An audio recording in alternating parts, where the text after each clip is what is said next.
before. Yeah. What was it like when she brought this idea to you? You know, I've worked with Zoe for so long in so many different ways. I was making a TV show at NBC, and I could not find the person that I wanted to play my best friend. I just could not. It was just something that was like, I met all these amazing actresses, all these amazing people, but there was just something that it was just not clicking, you know? There just wasn't chemistry, and I met Zoe in New York, and she auditioned, and it was like instant. And so I worked with her as an actress. During that time, she was directing another movie, so I was seeing her, just wear so many hats with so much grace, so much elegance, and so funny and smart and specific, and so able to go back and forth between vulnerability and humor as an actress, and then like being able to have authority and be direct, and that's always inspired me. You know, everything she does inspires me. So she's so creative, and you know, her sort of gaggle of friends are always there, and they like hope, like, pick me for your movie, pick me. And so as soon as she does call, this was during the pandemic. I'm sure she's, spoken extensively about how much caution there was. I think it was a 2-person crew, and we were all 10 feet apart. It was a lot like, what? Like, what do you mean? What do you want me to do? We couldn't even really hear each other, but, we know each other so well, and she tends to work with people that she knows so well that it all was like very intuitive and very free. And Zoe's very, as a director,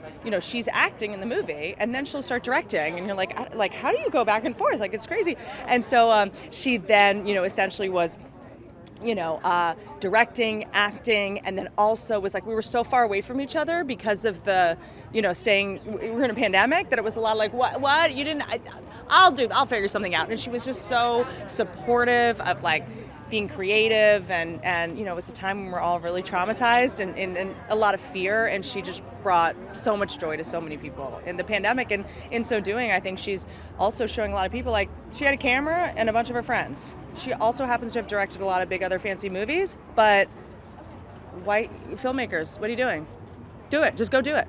Zoe's one of those people that just goes and does it. And that, I'm so proud to know her. And how much of your scenes were improvised? How much was scripted?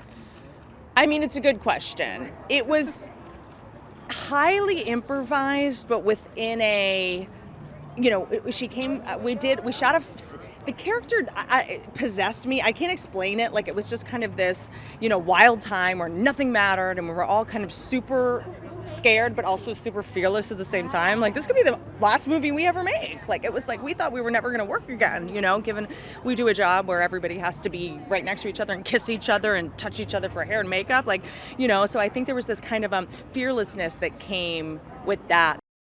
The character started to become quite insane, quite off the rails. And, the idea was, this is like, it's going to be the end of the world. And it was this one part as a actor that was like, how do you act like it's the end of the world? Like, I know how to play jealousy. I know how to play fearful. I know how to, like, I've played all those parts. I've been in those situations as a human being, but it's the idea of like the end of the world, like anything goes.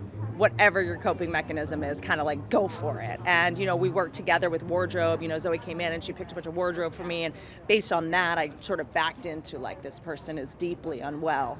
But also her coping mechanism is just trying to get people together. I play Mandy, who's essentially like the person having the end of the world party.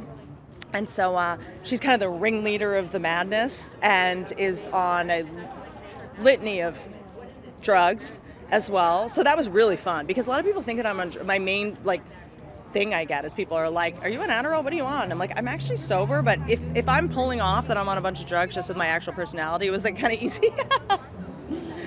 Embarrassingly enough, I got no notes that was like, seem more like you're on drugs. They were like, nailed it. And so imagine if today is the last day of the earth, what would you be doing? I would just be, last day on the earth, what would I be doing? No one's gonna like this, but I have this idea that as soon as I know I don't have a long time to live, I'm gonna go and murder animal abusers. Like, that documentary, The Cove? I'm gonna like go to the Cove and just like kill all of them. That's great. That's like that cat, the killer cat. What is it? The Don't Mess with Cats? Yeah, that thing that was on, yeah. Like, I go like, oh, I just need to go. Well, if it was everyone's last day on Earth, it seems like that's. But if it was only my last day on Earth, I'd just go take out a couple people that I think need to go. Yeah. Basically. Yeah. Yeah. I'm gonna become Tomb Raider. Great. Thank you Thanks so for much. having Thank me. you. Thank you.